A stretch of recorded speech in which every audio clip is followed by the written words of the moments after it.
Morning, my son drove me to Logan International. I had no idea that within 4 hours I'd be standing alone at a baggage carousel in Phoenix, watching strangers grab their suitcases while mine never came.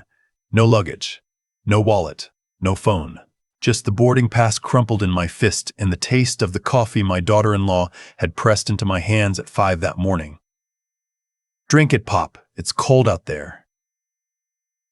That's what she said. And I drank it. Like I drunk every cup she'd handed me for the past 11 months. But that morning, before I left the house, I'd done something I hadn't done in almost a year. I'd put the little white pill she gave me under my tongue, walked into the bathroom, and spit it into a tissue. I don't know why. Call it a hunch. Call it the look in my granddaughter's eyes the night before, when she'd asked me, real quiet, "Grandpa, why do you sleep so much now?" Whatever it was, I didn't swallow it. And by the time I figured out I'd been left behind in Phoenix, my head was clearer than it had been in months, clear enough to understand exactly what was happening to me, clear enough to start planning what I was going to do about it. My name doesn't matter for this story. What matters is that I'm 68 years old. I was a structural engineer in Boston for 41 years, and until that morning at Logan, I thought I had a good family. Let me back up. My wife passed in the spring of the year before, 43 years of marriage, and she went in her sleep on a Tuesday. I came down to make the coffee, and she was just gone. The house got quiet in a way I didn't know a house could be quiet. My son flew up from Charlotte the next day with his wife and their 2 kids, and they helped me through the funeral, the paperwork, the empty closet. I won't lie. Having them there saved me. I'd have drowned in that silence otherwise. About 3 months after the funeral, my son sat me down in the kitchen and said, "Dad, you can't stay up here alone. The winters'll kill you. Come live with us. Just for a year. See how you feel." His wife was right behind him, nodding, hand on his shoulder. She'd always been a quiet woman, polite, organized, the kind who labels the Tupperware and remembers everyone's birthday. I'd known her since my son brought her home in college. I'd walked her down the aisle myself because her own father had passed years before. I trusted her like I trusted my own, so I sold the house. I shouldn't have, but I did. I sold the house in Newton my wife and I had bought in 1979, the one where we raised our boy, the one with the lilac bush by the back porch. I told myself I'd buy something smaller in North Carolina once I settled in. I wired the proceeds into a joint account my son set up for transition expenses. $340,000 plus the life insurance for my wife, plus my pension, plus a brokerage account my wife and I had been building since the 80s. I didn't think twice. He's my only child. Who else would I trust? I moved into their guest room in September. Lovely house. Brick, colonial, big yard, magnolia tree out front. My granddaughter was 12, and my grandson was 9. And for the first few weeks, I felt like I was visiting somebody else's life. I ate my daughter-in-law's casseroles. I helped my grandson with his math. I went to the hardware store on Saturdays with my son. It was good. It was really good. Then, around Halloween, I started feeling tired. Not regular tired, the kind of tired where you sit down to read the newspaper and wake up 3 hours later with the paper still on your lap. I mentioned it to my daughter-in-law and she said, "Pop, you've been through so much. Grief does that. Let me take you to Dr. Halloran." Dr. Halloran was her cousin, a general practitioner with a small office across town. He saw me, asked some questions, looked at my eyes, and within 20 minutes he was telling me I was showing early indicators of something he called mild cognitive impairment. He used the word Alzheimer's gently, the way you'd say it to a man you didn't want to upset. He gave me a prescription. Little white pills, one in the morning, one before bed. I started taking them that same week. Within a month, I couldn't remember conversations from the day before. I'd walk into a room and forget what I came in for. I started napping for 4-5 hours at a stretch. My daughter-in-law would wake me up gently, bring me a sandwich, tell me what day it was. She got a calendar with big print and pinned it next to my bed. She started managing my medications, my mail, my phone calls. She told me not to worry about the bank statements, she'd handle the bills. She told me my son was so worried he didn't want me on the phone with anybody who might confuse me. She unplugged the landline in my room. I let her do all of it. Because I was so tired I couldn't think straight, and because she was family, and because Dr. Halloran said this was just how it was going to be from now on, and worse. Around Thanksgiving, my son started talking about a trip. He said his wife had family in Phoenix and they were thinking about flying out for a week in February to see them, and would I want to come along, get some sun on these old bones? I said sure, why not? By that point I'd have agreed to almost anything if it meant getting out of the house. I felt like a ghost in my own life. The morning of the flight, my daughter-in-law woke me at 4:30. She had my suitcase already packed. She handed me my coffee and the morning pill, and like I said, I don't know what made me do it. But I held the pill under my tongue, walked to the bathroom, and got rid of it. I drank the coffee. I assumed she'd put nothing extra in the coffee. Maybe I was right about the coffee. I'll never know, but that pill did not go down my throat that morning, and that's the only reason I'm telling you this story, instead of being buried somewhere outside Phoenix with my family collecting on a policy I didn't know existed. The drive to Logan was uneventful. My son was at the wheel, his wife in the passenger seat, and the kids weren't with us. They were staying with her sister for the week. At the curb, my son helped me out of the car, hugged me, and said, "Dad, we'll see you at the gate. I gotta park, but my wife will get you checked in." Then he drove off. Standard stuff. She walked me inside, got me to the counter, handed over my passport and ID. The agent printed my boarding pass. Then my daughter-in-law said, "Pop, I just realized I left my purse in the car. Wait right here by the window. I'll be right back. Don't move, okay? Promise me." I promised. I sat down on a metal bench by the window and watched planes for 20 minutes. Then 30. Then 45. She didn't come back. I asked a woman at the counter what time my flight boarded. She looked at the boarding pass and told me I better hustle. Gate B14, last call. I hustled. I made the flight by 2 minutes. I figured my son and his wife had gone ahead to the gate without me, that there'd been some confusion. I assumed I'd see them on the plane. They weren't on the plane. I asked the flight attendant if she could check the manifest for my son's name. She told me, very politely, that she couldn't share that information, but that I should rest, and we'd sort it out in Phoenix. Now normally, the old me, the engineer me, would have made a scene, would have demanded answers. But I was foggy. Even off the pill for one morning, 12 hours of accumulated medication doesn't just evaporate. I sat in C-22C and tried to think, and ended up dozing for 2 hours. Phoenix. I got off the plane. I waited at the gate. Nobody came. I went to baggage claim. My bag never showed up. I went to the customer service desk and the woman there, bless her, was a saint. She looked into my ticket and told me only one ticket had been purchased under my last name. Not 3. 1. One way. Boston to Phoenix. I'll never forget standing there at that desk while the truth started to hit me in pieces. One ticket. One way. No bag. No wallet. Because my daughter-in-law had been carrying it to keep me from losing it. No phone. Because I'd kept forgetting how to use it, and they'd put it away months ago. I had my passport because I needed it for the boarding pass. I had $32 in my pocket because I'd squirreled away cash in my sock drawer over the past year, just out of habit, and I'd grabbed a few bills on the way out the door without thinking. And I had a head that was getting clearer by the hour. The customer service woman, her name tag said something Spanish, asked if I had anyone she could call. I almost said yes. I almost gave her my son's number.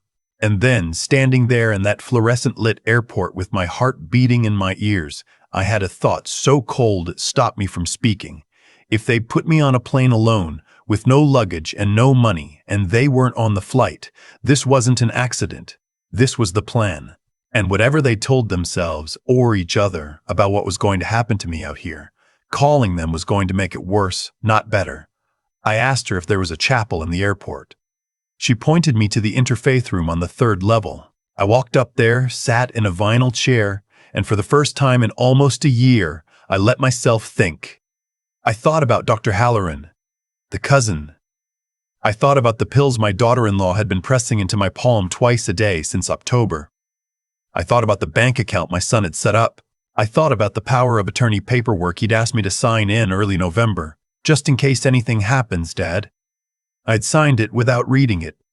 I'd been too foggy to read it. I thought about my granddaughter asking me why I slept so much. I thought about the way my daughter-in-law had been so calm that morning. The way she'd said, "Don't move, promise me." The way her hand hadn't trembled at all. I thought about my wife, about what she would have said to me if she'd been alive. She'd have said, "You old fool. Get up and fight." So I got up. I walked down to a payphone, the kind they still have in airports, and I called the only number I'd memorized 50 years ago and never forgotten. My oldest friend from the Navy, a man I'll call my brother because he's closer to me than blood. He lives in Tucson. He's a retired federal investigator. We hadn't spoken in 8 months because, somewhere along the line, my daughter-in-law had told me he'd called and didn't want to be in touch anymore. I believed her. I believed everything. He picked up on the third ring, and I said his name and started to cry. I'm not ashamed of it. I cried for a solid minute before I could get a word out. He just stayed on the line. When I finally told him where I was and what had happened, he said, "Don't move. I'm 2 hours out by car. I'm coming to get you." He came. He brought his wife. He brought clean clothes and a sandwich and a thermos of coffee that I knew, because of who he was, did not contain anything but coffee. We drove back to Tucson, and he put me in his guest room, and the next morning, he sat me down at the kitchen table with a yellow legal pad and said, "Tell me everything from the funeral on. Don't skip a thing." So I did. Within a week, my friend had pulled records I didn't even know existed. Turns out, my son had taken out a life insurance policy on me 4 months earlier. $800,000. Beneficiary, my son. Turns out, the joint account my proceeds had gone into had been steadily drained, not for transition expenses, but for a boat, a kitchen renovation, and a down payment on a vacation property in the Outer Banks. Turns out, Dr. Halloran wasn't board certified in neurology, had never ordered a single neurological test on me, and had prescribed me a sedative compound that, taken twice daily, would cause exactly the kind of cognitive symptoms I'd been showing. The pills weren't for Alzheimer's. The pills were causing the Alzheimer's. Or what looked like it. And turns out, on the day I flew to Phoenix, my son had filed a missing persons report with the Boston police, claiming his elderly father, who suffered from advanced dementia, had wandered away from his home and could not be located. He had a doctor's note from Halloran. He had a story ready about how confused I'd been lately. He had everything in place to declare me incompetent in absentia, take legal control of my remaining assets, and, if I happened to die alone and unidentified somewhere in the Arizona desert, collect on a very tidy insurance policy. That was the plan. I didn't say anything for a long time after my friend laid all of it out. I just sat there at his kitchen table looking at the pad. Finally, I asked him, was it her or him? And he looked at me and said, "Brother, I think it was both, but she's the one who built it." I stayed in Tucson for 6 weeks. My friend made calls. He brought in a former colleague at the FBI, a woman who'd worked elder fraud for 20 years. She took my statement on a Tuesday afternoon and told me, very gently, that what had been done to me wasn't unusual. She said she saw a version of the story almost every month: the pills, the fake diagnosis, the isolation, the financial restructuring, the staged disappearance. Sometimes it ended in a will contest. Sometimes it ended in a body. She said I was, in her words, exceptionally lucky. She also told me she could help me, but only if I was willing to do it her way. Slow, quiet. Don't tip them off. Let them think I was lost. Let them file their paperwork. Let them go on vacation with the money. Let them sit comfortable for a few more weeks. And when the case was solid, when the records were sealed and the warrants signed, then we'd come for them. I said yes. For 6 weeks, I was officially missing. My son and daughter-in-law called the Boston police twice a week to check in. They held a small candlelight gathering at their church. My daughter-in-law posted on social media about how hard it was watching her father-in-law deteriorate and disappear, how grateful she was for the community's support. People sent casseroles. People sent flowers. People sent money to a memorial fund she'd set up for the search. My friend showed me the posts. I read them at his kitchen table with a cup of coffee getting cold in my hand. I didn't say much. There's a kind of anger that goes past anger. It just sits in your chest like a stone. But I'll tell you what I did do. I started writing. I wrote down every conversation I could remember. Every time she'd handed me a pill. Every time my son had asked me to sign something. Every time I'd been told a friend had stopped calling. Every time I'd been told my own memory was failing me. By the end of those 6 weeks, I had a notebook 80 pages thick. The investigator told me it was the best client documentation she'd ever received. In the 7th week, on a Wednesday morning, federal agents in North Carolina State Police executed warrants at my son's house, at Dr. Twender Halloran's office, and at the bank that held my joint account. They seized records, pill bottles, prescription pads, financial documents, and the laptop on which my daughter-in-law had, with the kind of arrogance that comes from never having been caught, kept a spreadsheet.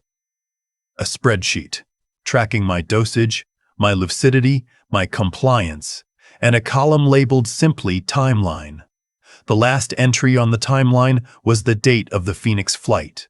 They were both arrested that afternoon. Dr. Halloran was arrested the next morning at his clinic.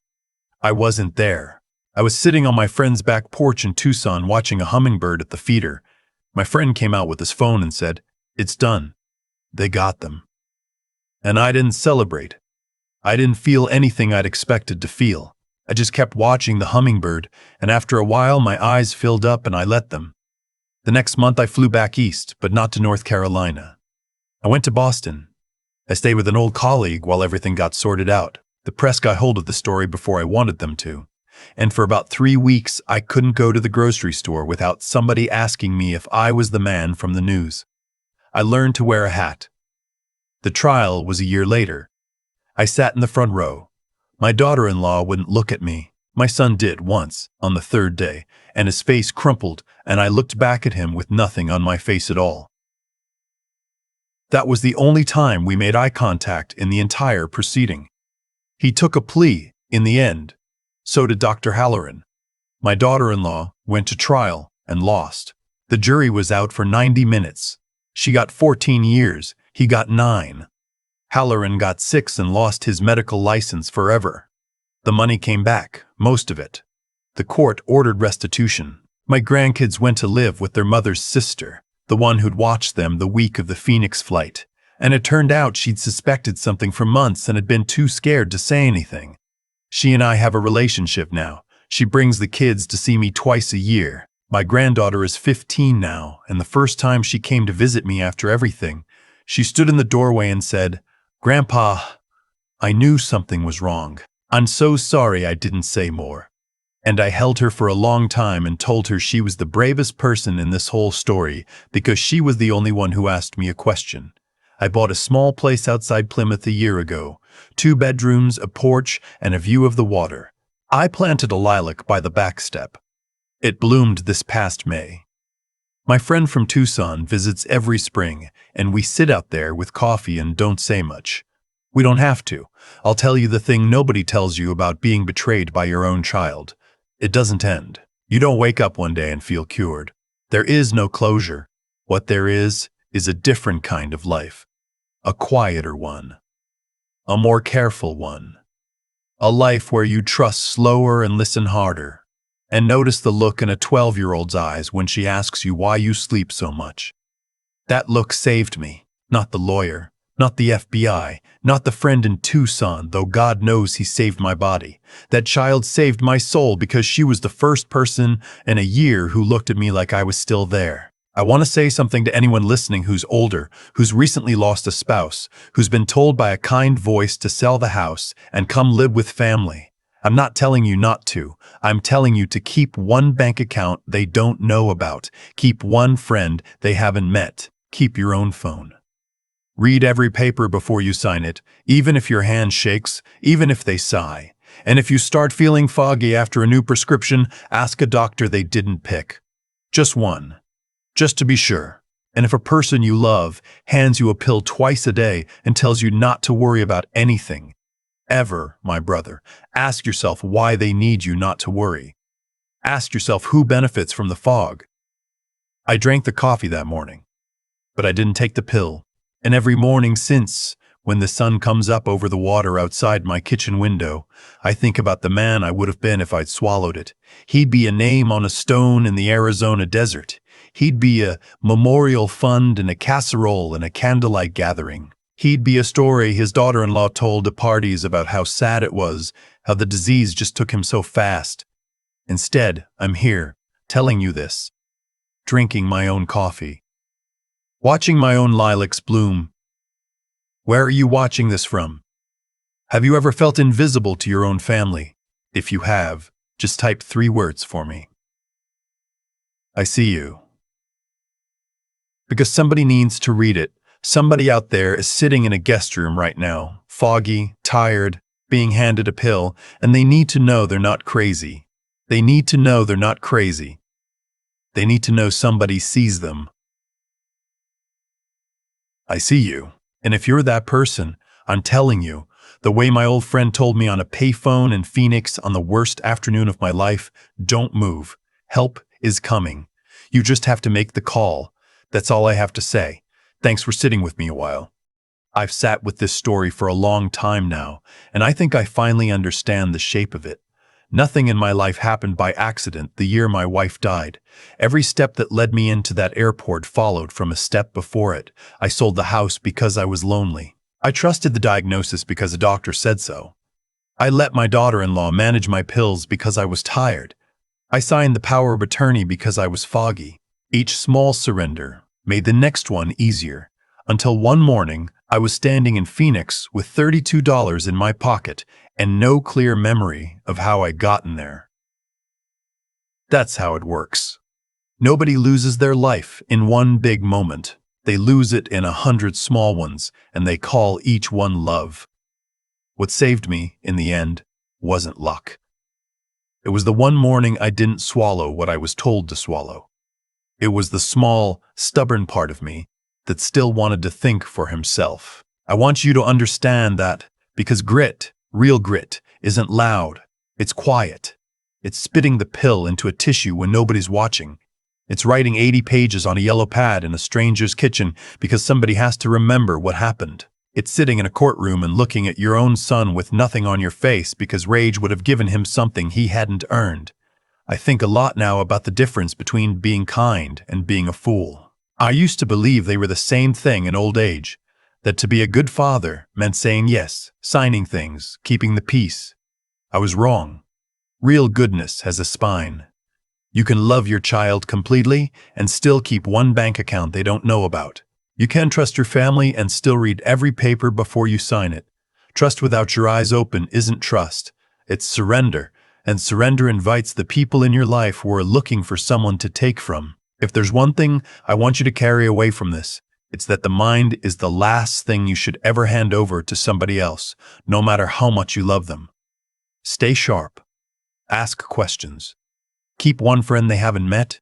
Get a second opinion from a doctor they didn't pick. Listen when a child asks you why you sleep so much, because children see what adults are too busy to see. My granddaughter saw me. She was 12 years old, and she saw me. And that small, clear question she asked is the reason I'm here. You don't get back what was taken. The years on those pills are gone. But you do get to choose every morning that's left to you. To wake up clear and look the people in your life in the eye and trust the small voice in your chest that says something isn't right. Honor that voice. It's the only one that's truly yours.